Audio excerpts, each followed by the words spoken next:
బయటికి ఇండస్ట్రీ అంతా ఒక ఫ్యామిలీ, మేమంతా ఒకటి, ఇవన్నీ ఉట్టి ట్రాషేనా? ఇలాంటి ఇష్యూస్ ఎవరైనా రేజ్ చేస్తే టార్గెట్ చేయడం అంటే అప్పుడు ఫ్యామిలీ అయితే టార్గెట్ చేస్తామా సమస్యలు చెప్పుకుంటే? సార్ ఫ్యామిలీ అనేది మాట చెప్పాలి కాబట్టి చెప్తాండి. ఏంటి దేనికి ఫ్యామిలీ అంటాం మేము?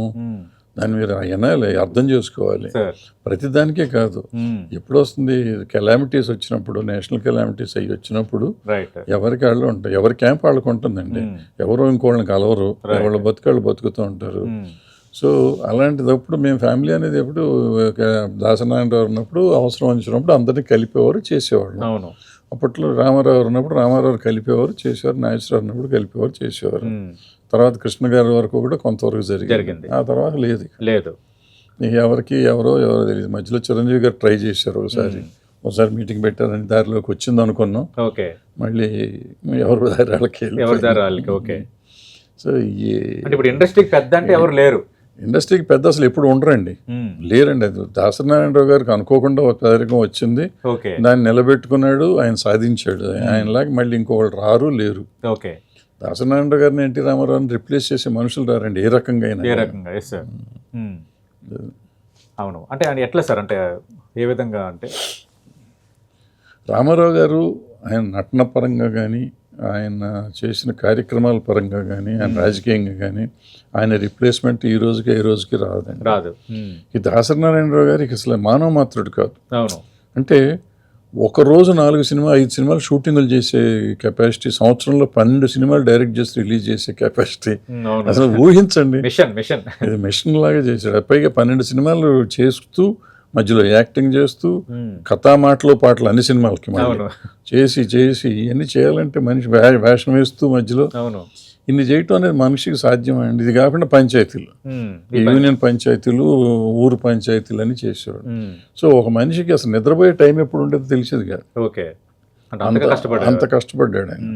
సో అంత టైం ఇచ్చేవాడు బయట వాళ్ళకి. ఇంత బిజీలో కూడా ఈ జనానికి సమస్యలకి టైం ఇచ్చేవాడు. సో మానవ మాత్రుడు చేసే పని కాదు.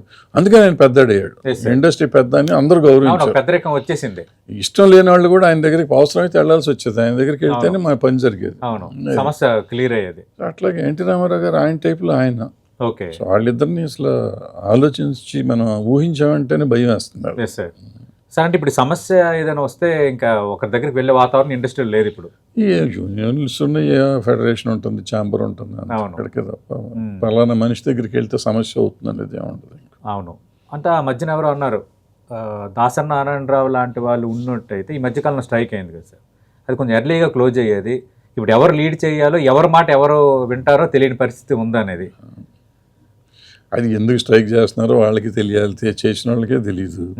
సో దాని మీద మనం పెద్ద మాట్లాడతాం అనవసరం. అది 2 సార్లు చేశారు, ఏమన్నా చేశారు, కొండ వేలుకొని పెట్టినట్టు. ఒక్క సమస్య పరిష్కారం అవ్వలేదు.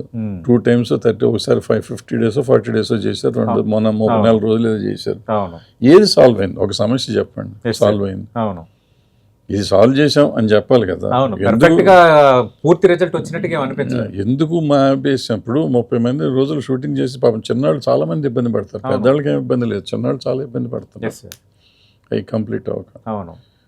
ఏది మాట్లాడినా మళ్ళీ కాంట్రవర్సీ అంటారు, నిజాలు మాట్లాడితే కాంట్రవర్సీ అంటారు, ఫ్యాక్ట్ మాట్లాడితే వివాదం. ఒకరి వైపు మాట్లాడితే ఇంకొకరికి నచ్చదు. అంటే ఏ విధంగా చూసుకున్నా మనం ఓపెన్ గా మాట్లాడే ఆ మైండ్ మనం చంపుకోవాలేమన్నంత వాతావరణం వచ్చేసింది, భయం వచ్చేసిందండి. రైట్, భయం వచ్చిందండి. ఇప్పుడు రాజకీయంగా కానీ మన సినిమాల్లో కానీ మనం ఏ విషయం నిజం మాట్లాడాలంటే భయం ఉంది. అన్లెస్ నాకేం లేదు, నాకేం సంబంధం అని ఉండే వాళ్ళకి పర్లేదు, కానీ నేను ఇండస్ట్రీలో ఉండాలి లేకపోతే నేను రాజకీయంలో ఉండాలి అన్నా నిజం మాట్లాడలేం, ఛాన్సే లేదు.